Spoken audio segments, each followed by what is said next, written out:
Proyecto financiado por el Fondo Nacional de Fomento del Libro y la Lectura. Convocatoria 2021. A partir de este momento, Radio Universidad de Chile da la bienvenida a La República de las Letras. Antonella Esteves, Patricio López, Alberto Mayol y Omar Sarraz los invitan a ser parte de esta nación letrada y democrática, en donde la conversación en torno a libros fundamentales es la excusa para juntarse con amigos, soñar y reflexionar sobre lo que somos y lo que podemos ser. Bienvenidos a La República de las Letras. More than 2,000 miles all the way. Get your kicks on route.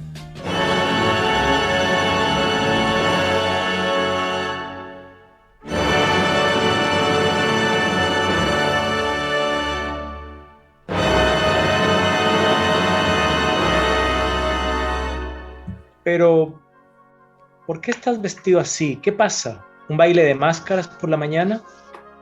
El muchacho se puso serio. Su rostro triangular adquirió una inesperada expresión viril. Me marcho, tiazo.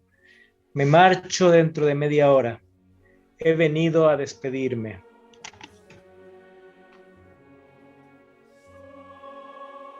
El pobre Salinas sintió que se le encogía el corazón. ¿Un duelo? Un gran duelo, tío. Con Franceschiello, Dios lo guarde. Me voy a las montañas, a Corleone. No se lo digas a nadie, sobre todo ni una palabra a Paolo. Se preparan grandes cosas, tiazo, y no quiero quedarme en casa, donde por lo demás me cogerían enseguida si me quedase. El príncipe tuvo una de esas visiones repentinas, una sangrienta escena de guerrillas, escopetazos en los bosques y su Tancredi en el suelo, con las tripas fuera como aquel pobre soldado. Estás loco, hijo mío, ir a meterte con esa gente. Son todos mafiosos y estafadores. Un Falconeri tiene que estar con nosotros, por el rey. Los ojos volvieron a sonreír. Por el rey sí, pero ¿qué rey? El muchacho tuvo uno de esos accesos de seriedad que lo volvían enigmático y a la vez entrañable. Si nosotros no participamos también, esos tipos son capaces de encajarnos la república. Si queremos que todo siga igual, es necesario que todo cambie. ¿Me explico?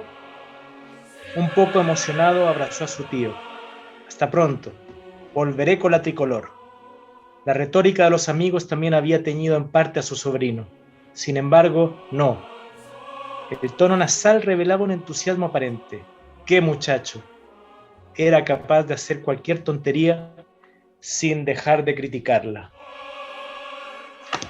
Buenas noches. Estamos en la República, esta vez leyendo El gato pardo de Tomasi Giuseppe Tomasi de Lampedusa, en esta noche de sábado. Y bueno, queremos saludar a los que están con nosotros. Querido Patricio López, ¿cómo estás? Muy bien, celebrando fiestas patrias con Lampedusa. Celebrando, digámoslo así. Claro, Alberto, ¿cómo qué estás cosa tú? más inadecuada. Sí, no sé ya qué es adecuado y qué no. Alberto, ¿cómo estás? ¿Qué tal, Omar? ¿Qué tal, Pato? Sí, pues estamos con... A mí me produjo, tu selección me produjo una infame envidia. Porque dije, bueno, era obvio que tenía que haberse me ocurrido antes. claro. Entonces, no puede ser.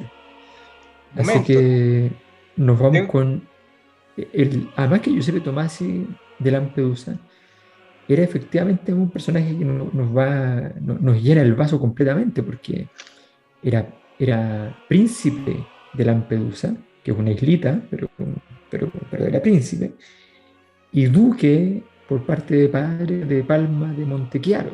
O sea, era un noble. Bueno, y escribe estas cosas fantásticas. Y además su sobrino Tancredi escapa nada menos que a Corleone. Y escapa a Corleone. Claro, no escapa a cualquier lado. y todo ocurre en Sicilia. O sea, y Claro. además, y ojo, es bien evidente con mi largo, latísimo estudio sobre el Padrino de Puzo, es bien evidente que parte importante de la filosofía, de la historia de la isla, Puzo la sacó de acá. O sea, es bien claro. Me parece que en este momento hay una línea recta entre un punto y el otro. Qué bien, qué bien. Muy bien. Bueno, eso mismo.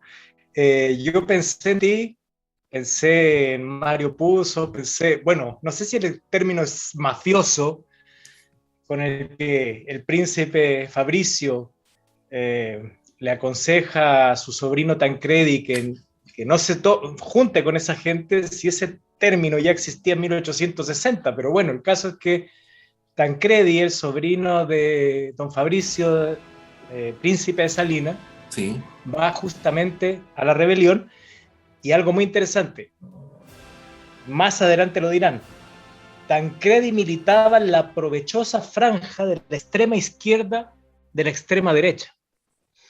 Muy Para que bien. vayamos viendo, para que vayamos viendo cómo hay cosas intemporales. Sí, pues, hay varios acá que también, bueno, pero no estamos hablando de Chile. Nunca. No, oye, a propósito de lo que decía Alberto, Pero espera, disculpa, el concepto de franja no es correcto. La traducción exacta sería algo así como el amplio frente de la derecha, de la izquierda de la derecha. Muy bien. Sí, más preciso. Es una ¿Qué decías precisión. tú, Pat? yo pensé que el color del libro era una casualidad, pero bueno, Claro. no, lo que iba a decir a propósito de la alusión reconocidamente envidiosa de Alberto a la elección de Omar, es que este libro redefine lo que, o sea, pone en otro nivel la comprensión de lo que uno debe entender por una novela, ¿no? O sea, uno debería en este mismo momento someter a juicio todos los libros que hemos leído en el último año y decir cuáles realmente califican como novela, porque a la altura del gato pardo, difícil. Bueno, pero además, aparte del libro, es todo lo que está alrededor del libro, porque Alberto hace alusión a Puzo y el Padrino. Bueno, voy a decir una obviedad, pero la voy a decir igual. Cuando Lampedusa escribió este libro,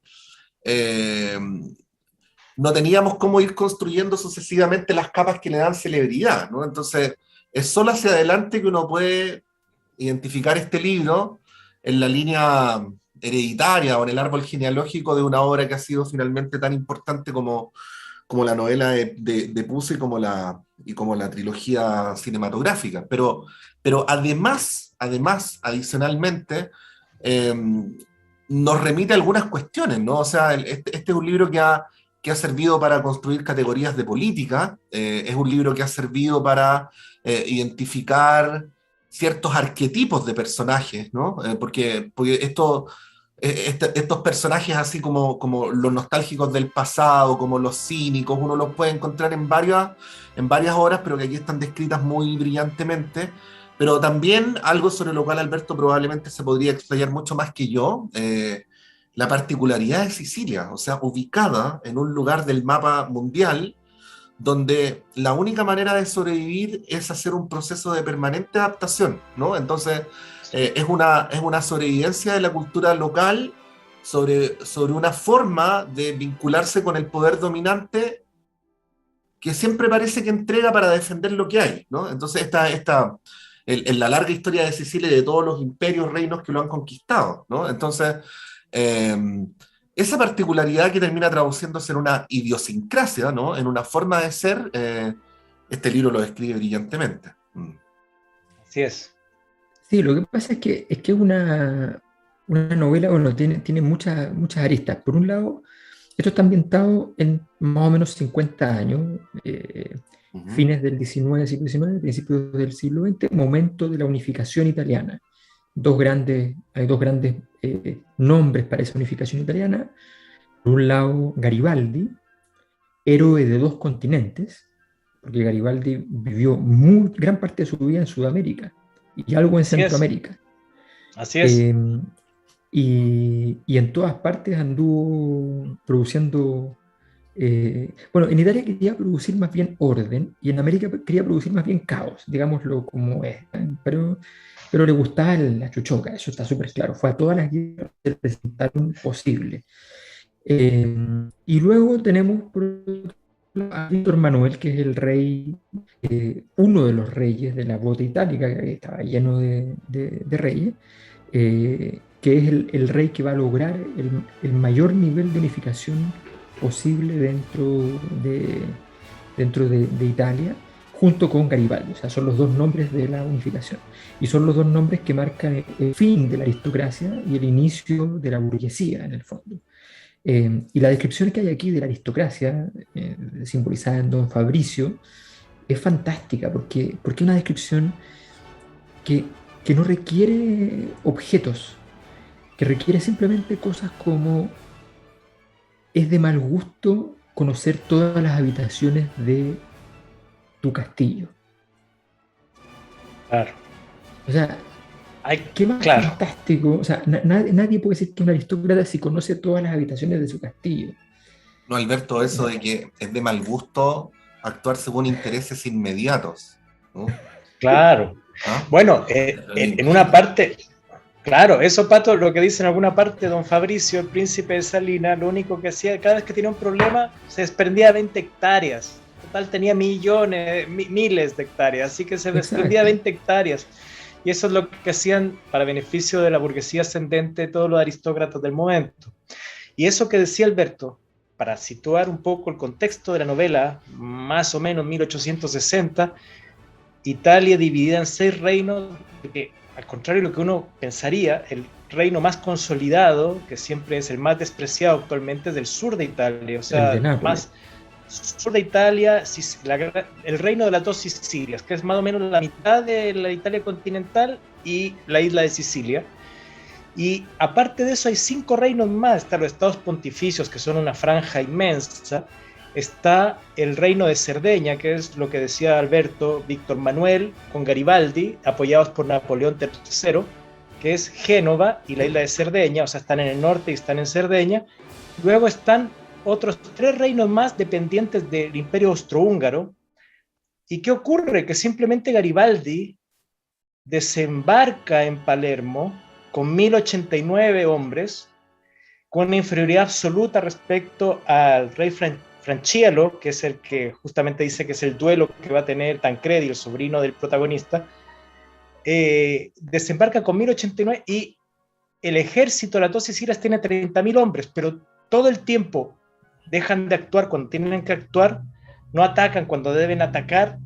O sea, es una organización desastrosa el ejército, y con fuerzas muy inferiores Garibaldi va ganando terreno y al final la unificación se vuelve imparable.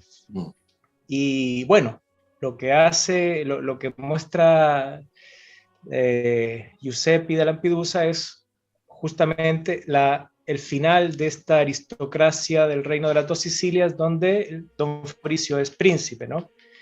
Y es muy interesante, y es muy interesante también porque está muy sobre los personajes. O sea, es como que nosotros nos contaran una historia de una época de Chile sin mostrar el contexto histórico, porque ya lo suponemos. Entonces, cualquier persona que no es italiana, está tan centrado el foco en los personajes que nos falta el contexto. Entonces tuvimos que recurrir a eso, que no nos lo dio ni el colegio, ni la universidad, tuvimos que estudiar eso, porque, no sé, pensé un momento en Rojo y Negro de Stendhal, donde Napoleón aparece a partir de los personajes que están en la novela y no contándote la historia. Aquí no te cuentan nunca nada de Garibaldi, pero el trasfondo es la unificación italiana y la decadencia de la aristocracia siciliana.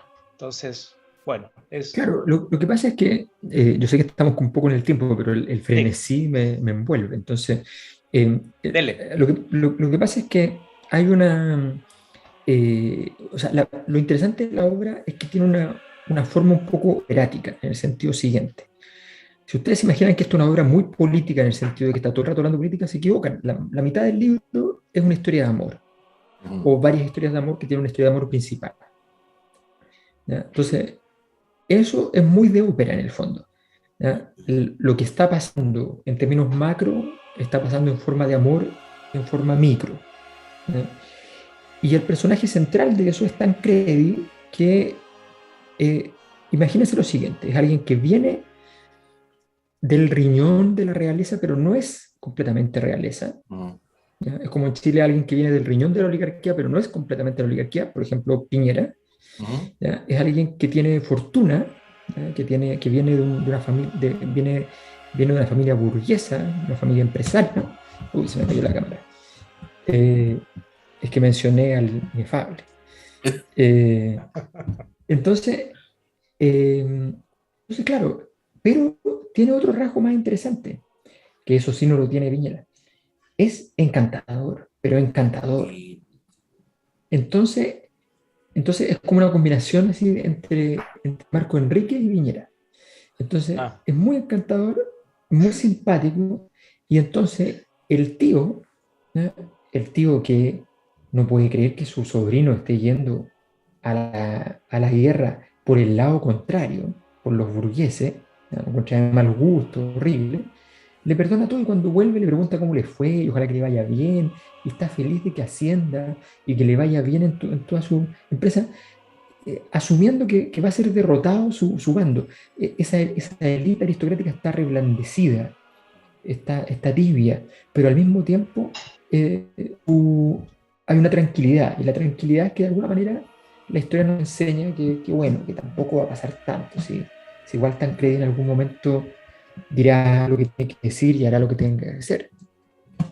Bueno, lo que dice Alberto sobre que esto tiene reminiscencias de ópera es súper, súper cierto. Yo también lo pensé mientras lo leía. Decía, aquí debió haberse hecho una ópera, ¿no? Si es que no se ha hecho, y a lo mejor el ignorante soy yo.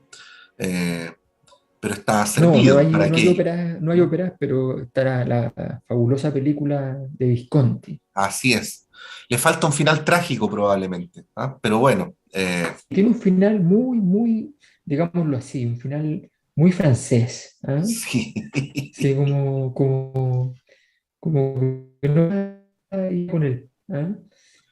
Claro, todo termina con el perro, Claro. con el perro disecado que botan después de 50 años a la basura. Sí. Viste que hay una canción de Jorge Drexler donde habla de ir por ahí como en una canción de amor, pero dice ir por ahí como en un film de Eric Romer sin esperar que algo pase. Y es tal cual, porque cuando tú ves las películas de Eric Romer no pasa nada en todas las películas. No pasa absolutamente nada. Pero bueno, tenemos que ir a la música. ¿Quién pone su tema? Si quieren parto yo, porque Parta. me sentí tentado a elegir entre Garibaldi o Víctor Manuel. Muy bien. Yo obviamente voy a optar por Garibaldi, así que porque como estamos en el 18 de septiembre, además música chilena, Garibaldi, que te la pongo, ¿no? Vamos a escuchar eso y luego continuamos. Muy bien, vamos ahí. Vamos a darle, señorita, a aprender la nueva danza. ¿Y cómo se baila, muchacho? Que cómo se baila va a comenzar tú ahora, ¿eh? Que te la pongo, que te la pongo, que te la pongo ya. Que te la pongo, que te la pongo, que te la pongo y no lo sentirás. Que te la pongo, que te la pongo, que te la pongo ya. Que te la pongo, que te la pongo, que te la pongo y no lo sentirás. Una chamaca me dijo que sufría de soledad. Yo que conozco el remedio, le ofrecí mi talismán. Pregunto cómo se baila, con mucha preocupación. Y yo le di su besito y la fiesta comenzó.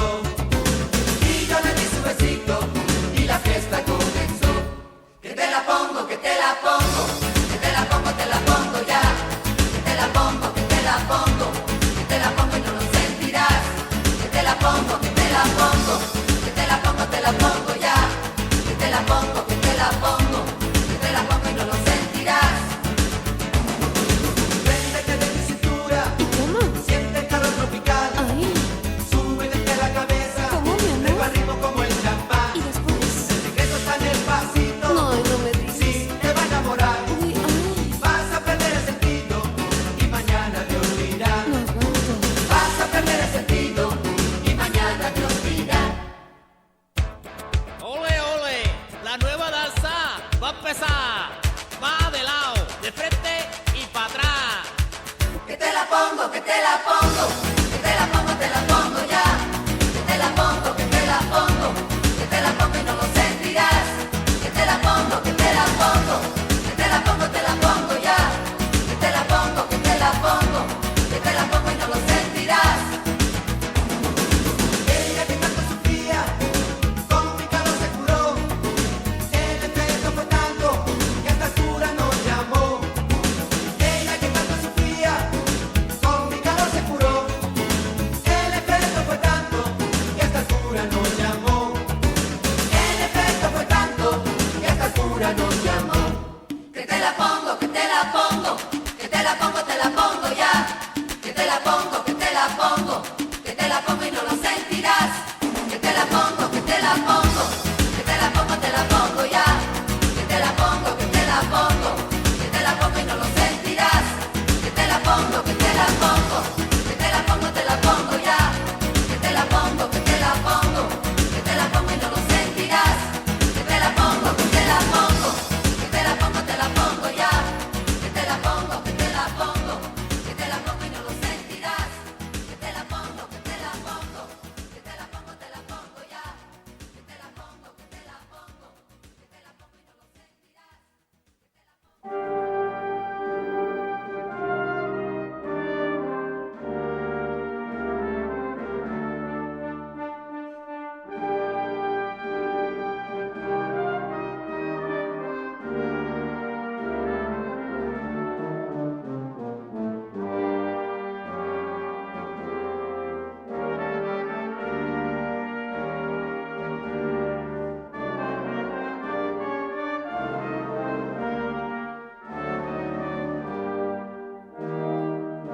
Un momento después, Russo dijo algo que le trajo alivio. Créame, Excelencia, todo irá mejor. Los hombres honestos y capaces podrán abrirse camino. El resto será como antes. Esta gente, estos liberales de 3 al cuarto, solo querían obtener más facilidades para enriquecerse. Eso era todo. Las golondrinas echarían a volar más pronto y basta. Por lo demás, aún quedaban muchas en el nido. Puede que tengan razón. Vete a saber. Ahora lo comprendí, las palabras enigmáticas de Tancredi, las de Ferrara, retóricas, las falsas pero significativas palabras de Russo habían acabado revelando su tranquilizador secreto. Sucederían muchas cosas, pero todo sería una comedia, una ruidosa, romántica comedia, con alguna que otra mancha de sangre en los ridículos disfraces. Este era el país de las componendas. Faltaba la furia francesa. Por lo demás, tampoco en Francia, salvo en junio del 48, había sucedido nada serio. Tenía ganas de decírselo a Russo, pero la innata cortesía se lo impidió. He entendido muy bien. No nos queréis destruir a nosotros, vuestros padres, solo queréis ocupar nuestro puesto. Con suavidad, con buenas maneras, quizás poniéndonos en el bolsillo algunos miles de ducados, ¿verdad?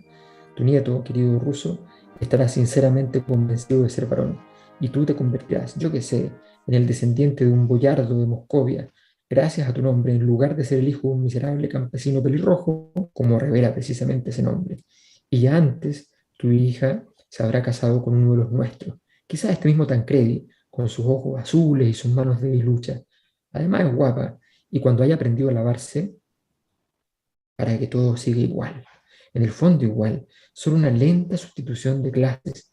Mis llaves doradas de gentilhombre de cámara, el color cereza de San Gennaro, tendrán que guardarse en el cajón, y luego acabarán en la vitrina del hijo de Paolo. Pero los Salinas seguirán siendo los Salinas, y quizá obtengan alguna recompensa. El Senado de Cerdeña, la cinta verde pistacho de San Maurizio, tan decorativos unos como otros.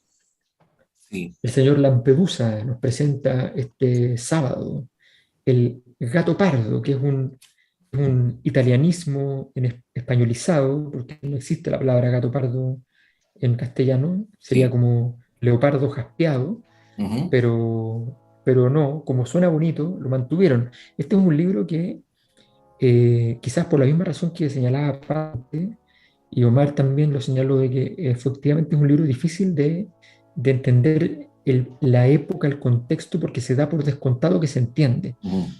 Y eso quizás fue lo que hizo que dos editoriales, una muy importante como Mondadori y una mediana, se negaran a publicar el libro originalmente en vida, y por tanto el libro se publicó póstumamente eso sí, por la principal editorial italiana, hasta el día de hoy, Feltrinelli, una editorial de refinadísimo gusto, y que le encantaban estas obras políticas, y por tanto ahí donde encuentra la salida esta gigantesca obra.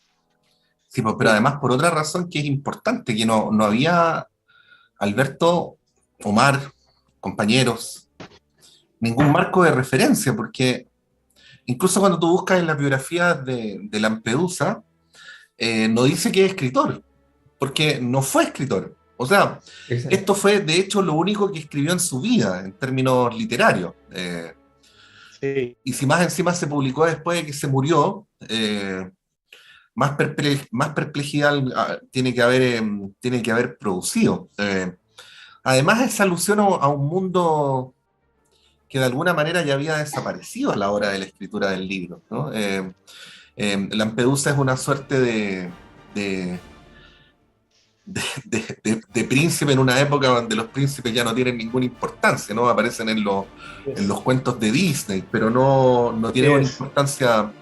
Entonces, claro, un desacomodado para su época, la posguerra además, con todas las consecuencias que eso produjo en Europa y muy en particular en Italia, y con una cierta reminiscencia, digo yo, de un mundo perdido. Y ahí es donde se produce una paradoja que a mí me parece súper interesante, que es como, veo, es una impresión nomás, una suerte de diferencia entre una dimensión racional, voy a decirlo así, la tesis, ¿no?, de Lampedusa, y la parte más sensible, emotiva. La parte más racional tiene que ver, hasta donde yo vi, y bueno, no sé si a ustedes les parece, con la descripción de los personajes. La descripción de los personajes es súper asertiva, es súper arquetípica, como yo decía en el bloque anterior.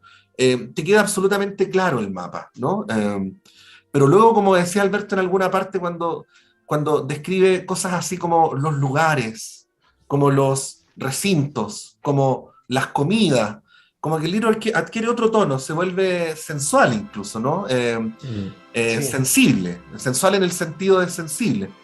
Y a uno le da la impresión que ahí es donde está el viejo cerca de su muerte, que recuerda con nostalgia su época de niño, ¿no? Sí, justamente cuando yo leía esto, lo que tú dices, ¿no? Un príncipe en el siglo XX. Esto 57, la publica al final, después del que él muere, como el 58, 59. Es un éxito editorial. Y uno le da la impresión, o a mí al menos me da la impresión, de que era una novela decimonónica, una novela construida de acuerdo a los arquetipos, los personajes, la importancia de ciertas clases que ya en el siglo XX no están presentes. Porque justamente, Di Lampedusa va hacia antepasados, bisabuelos, a reconstruir esta historia. Y esa novela decimonónica se vuelve un lugar común cuando la gente empieza a citar, seguramente la inmensa mayoría de los que citan la frase del párrafo que yo leí, que dice hay que cambiarlo todo para que nada cambie. Ese es un lugar común que en cierta forma como que ha salvado a la novela y la hace una referencia. Entonces yo con ese primer acercamiento de esa frase que se repite constantemente, pensé que iba a encontrar una novela de poder, de astucia, de corrupción, de intereses, y lo que encuentro es una novela, una historia centrada en un personaje y donde aparecen 4 o 5 personajes más importantes, pero sobre todo el personaje principal, que es el príncipe Fabricio, el tío de Tancredi, que está en un mundo que se extingue, y es un poco una cosa de aceptar esa extinción con pena, ver cómo el mundo se va reordenando sin ti, que cuando tú mueras habrá desaparecido todo lo que tú conociste, e incluso, digamos, políticamente, geográficamente, la forma en la que la gente se estructura jerárquicamente. La iglesia también habrá perdido poder. aparece entre los personajes un jesuita, el padre Pirrone, que es un jesuita cercano a la familia, el cura, digamos, que es como que la nobleza tiene siempre un cura metido en la casa. Está la hija con Zeta, está el sobrino astuto que ve cómo medrar en las situaciones que varían. Está Angélica, que es la hija de el burgués que se ha hecho alcalde y se ha enriquecido y que ve a los nobles como fuente de provecho. Pero no hay muchos más personajes y está esta cosa existencial de que don Fabricio se resigna, no lucha con eso, se resigna a que el mundo ha cambiado, su mundo ha desaparecido y viene algo que él no puede comprender. Incluso después de 1860, cuando se termina el baile, salta la novela 20 años a cuando él está muriendo, ¿no? Después de que está el baile del casamiento de Tancredi, el sobrino, la unión entre este sobrino hijo de una hermana que se arruinó porque su cuñado ha despilfarrado todo y que nadie lo querría como esposo a pesar de ser un joven encantador, y la burguesía que ve en este joven el medio de entrar en círculos que hasta ese momento le han sido cerrados. Angélica, que es hermosa, pero que es hija de una madre casi analfabeta, que nunca se exhibe, siempre está encerrada en la casa. Cuando está ese casamiento, después salta la novela 20 años al momento en el que está por morir el príncipe de Salina y este mundo se está acabando, ¿no? Entonces es una novela en cierta forma más, lo interpreta alguien como más existencial que política, a pesar de esta fama de la frase hay que cambiarlo todo para que todo siga igual. Sí, yo un complemento muy breve, total, o sea, de hecho, yo diría que lo que tiene mérito en la novela no es la parte política. O sea, la novela tiene esta frase y esta parte está al principio. Sí. Y de ahí para adelante se repite muy poco. No es un motivo permanente de la obra, ni siquiera es el centro de la obra. No. O sea, es impresionante cómo sencillamente la asertividad de esa jugada le dio una fama, pero que esa fama niega la parte más valiosa de la obra. La parte más valiosa de la obra es la historia íntima, la vida cotidiana de la nobleza, de la relación con la necesidad de buscar parejas con dinero, entonces la irrupción de los burgueses, la moneda de cambio de la belleza, en fin, todo ese tipo de cosas es lo más interesante, y la sensualidad que decía Pato, que es extraordinaria. O sea, los mejores momentos de Lampedusa como escritor están en la descripción del amor cortés. Ese amor que está en el límite de la sexualidad, pero no puede ser manifestado sexualmente. Es allí donde la obra es gloriosa. Sí. Totalmente. Bueno, vamos a la música.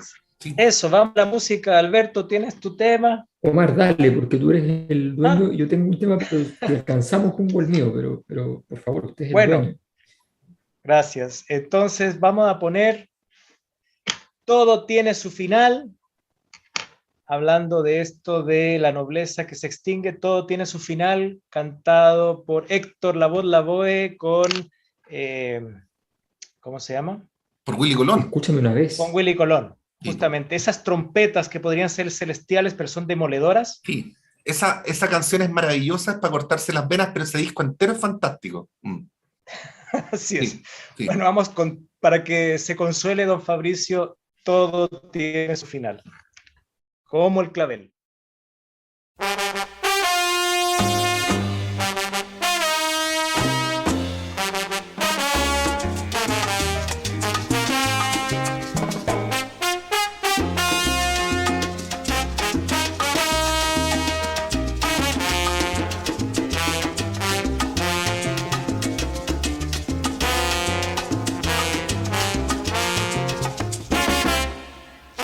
Todo tiene su final, nada dura para siempre. Tenemos que recordar que no existe eternidad, como el lindo clavel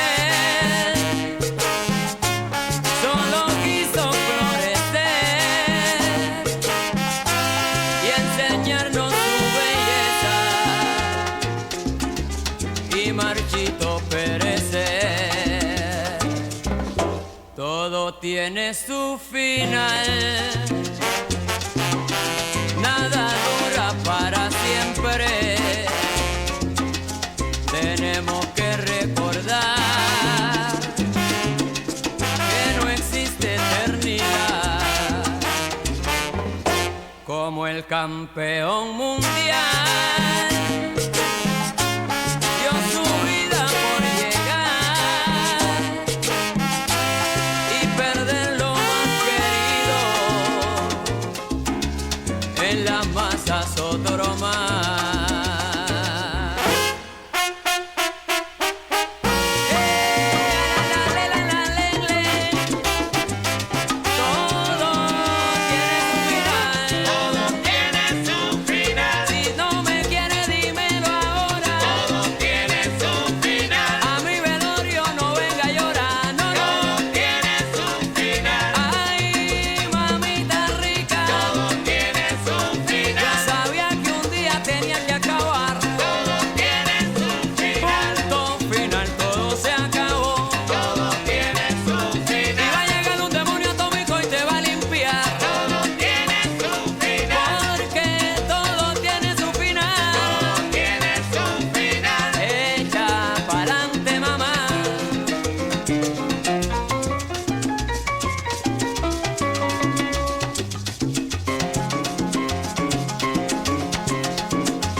Don Calógeno avanzaba hacia la princesa con la mano tendida y enguantada.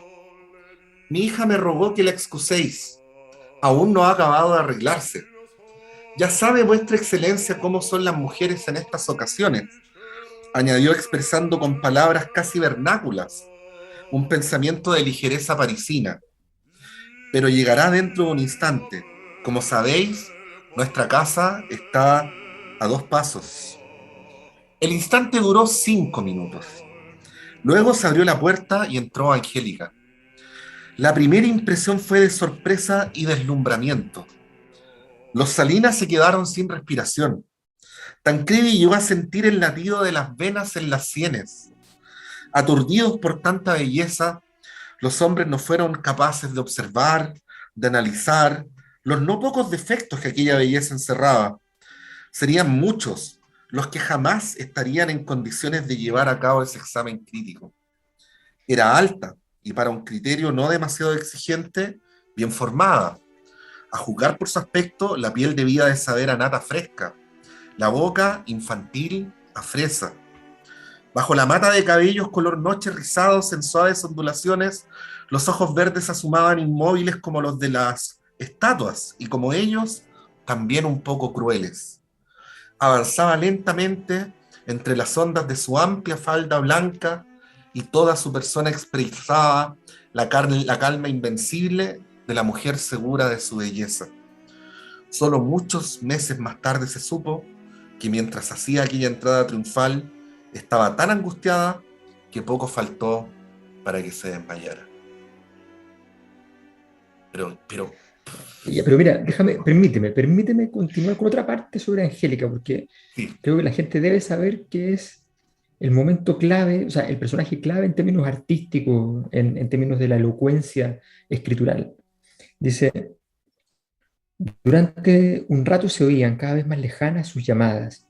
Tancred, Angélica, où êtes-vous? ¿Dónde están ustedes? Que nunca tenía esta.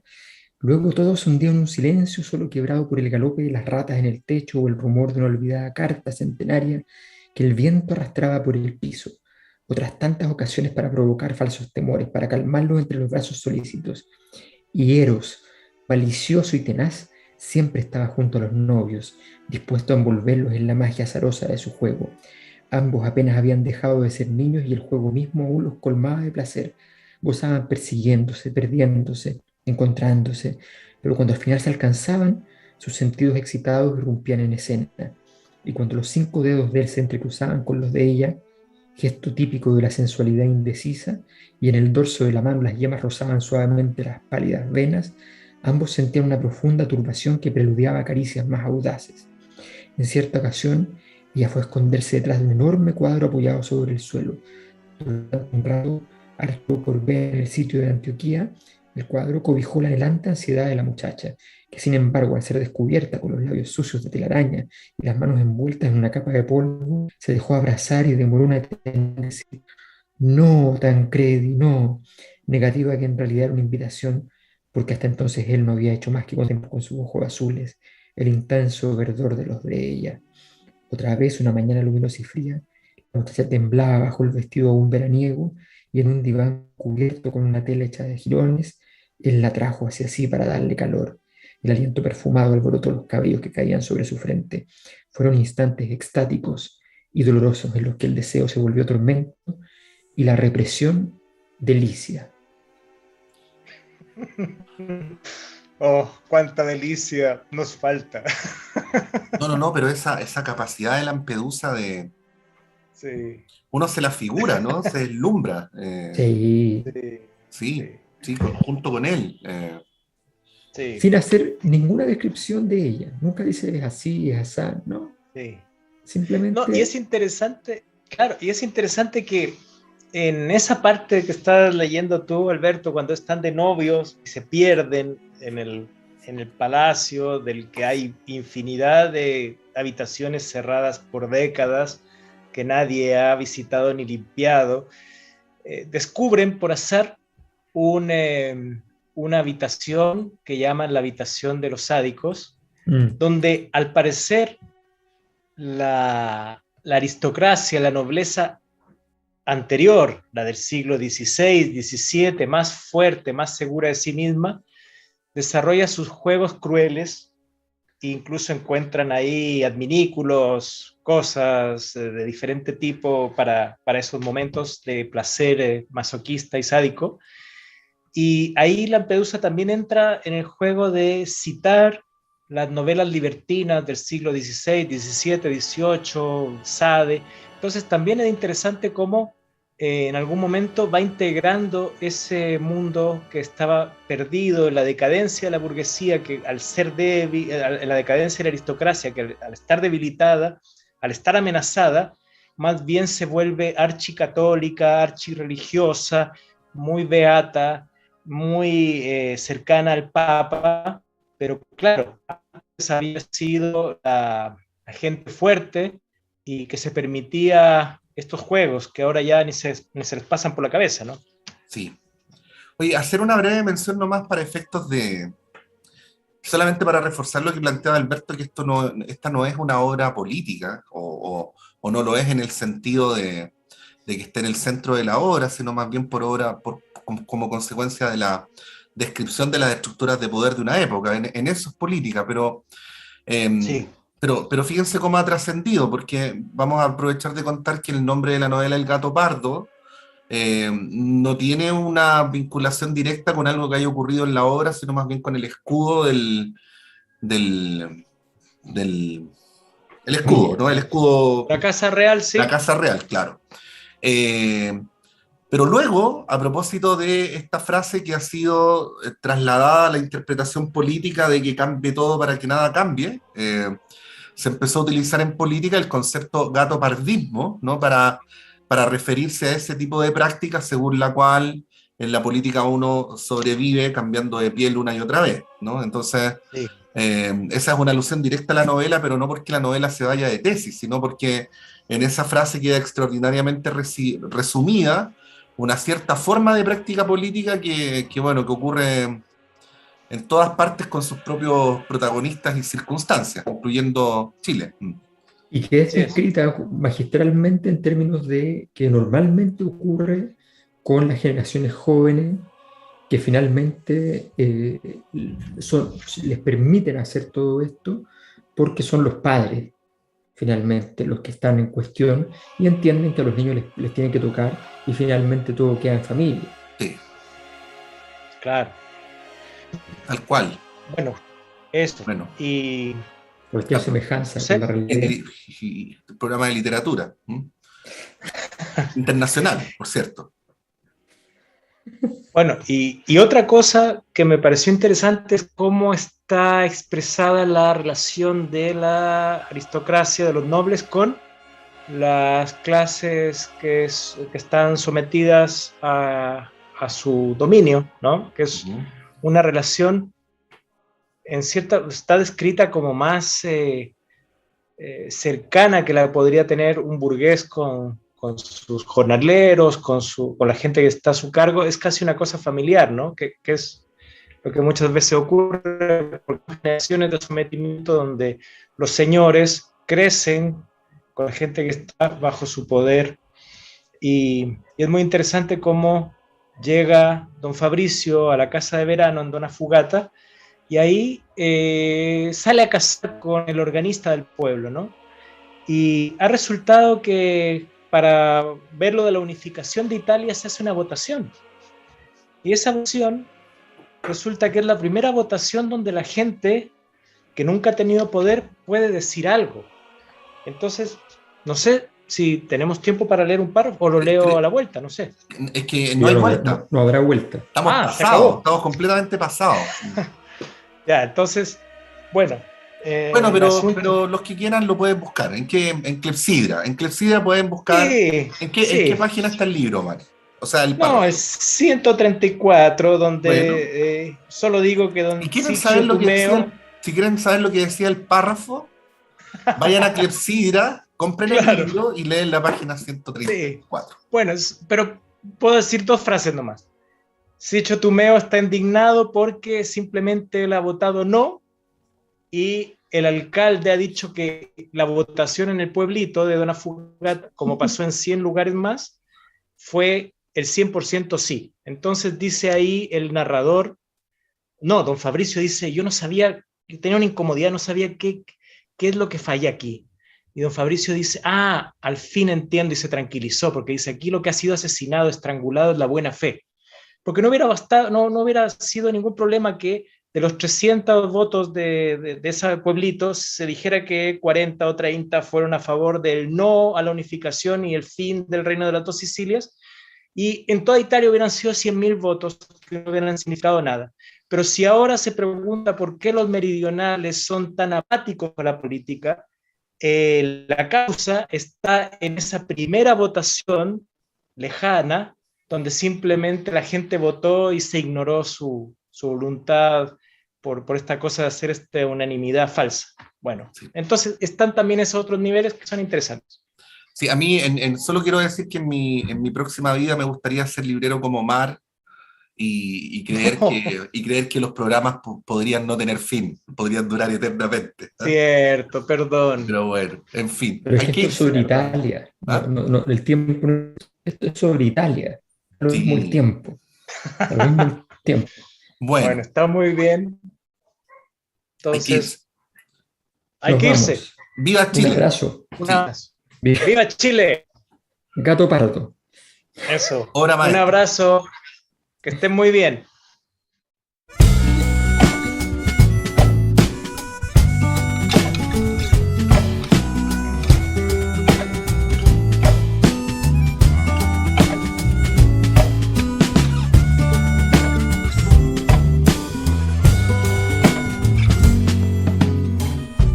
Camino por Madrid en tu compañía, mi mano en tu cintura, copiando a tu mano en la cintura mía.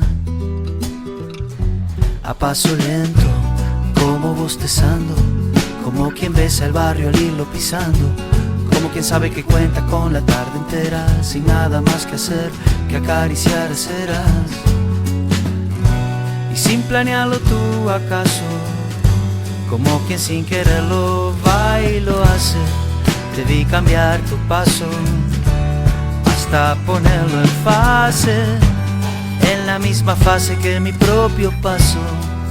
Oh, ir y venir, seguir y guiar, dar y tener, entrar y salir de fase. Amar la trama más que el desenlace. Amar la trama más que el desenlace.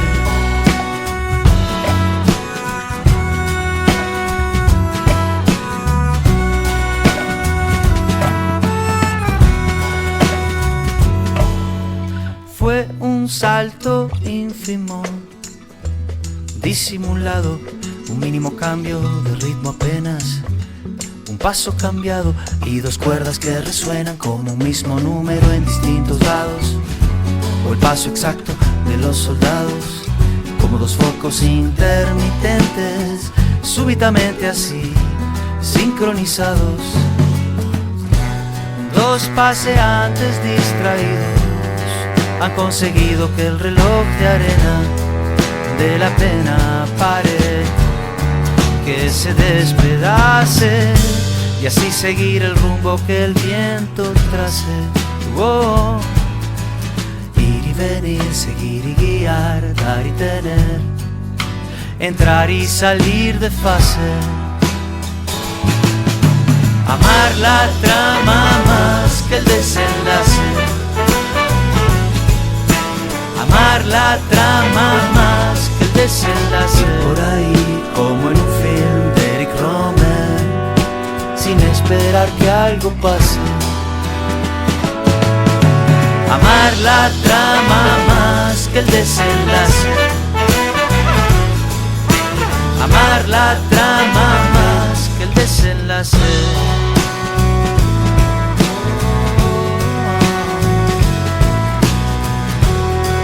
Debí cambiar tu paso hasta ponerlo en fase, en la misma fase que mi propio paso. Oh.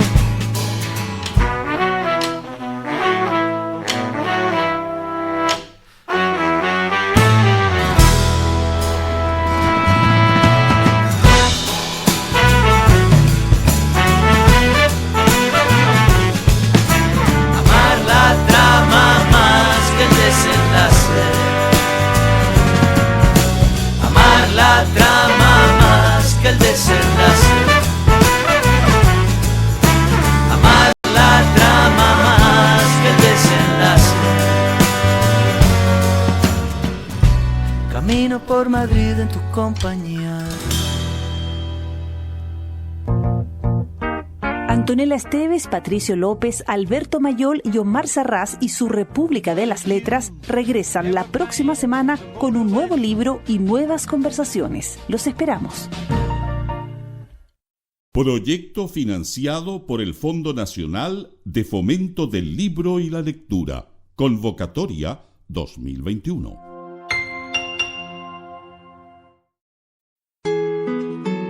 Librería Clepsidra. En Ñuñoa, en Macul con Irarrázaval, está la librería Clepsidra. Libros de ciencias sociales, literatura, filosofía, poesía, lecturas escolares de arte y teatro. Avenida José Pedro Alessandri 94, teléfono 225-5706. Consulte nuestros títulos y autores en www.clepsidra.cl.